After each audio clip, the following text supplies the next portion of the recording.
Mga kapuso, iba't ibang weather systems ang nakakaapekto ngayon sa bansa.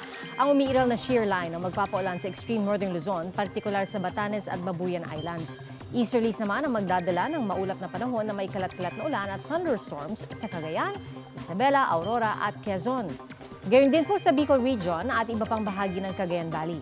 Sa rainfall forecast naman ng Metro Weather, asahan ng light to heavy rains sa malaking bahagi ng Luzon bukas na bahagyang hihina pagsapit ng gabi.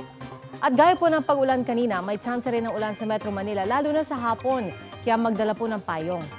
Sa Visayas, posible ang kalat-kalat na ulan, pero mas malalakas na ulan naman ang posibleng maranasan sa Mindanao. Mga kapuso, maging alerto po sa banta ng baha at pagguho ng lupa.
Mga kapuso, patuloy na tumutok sa mga balita, mag-subscribe sa GMA Integrated News sa YouTube.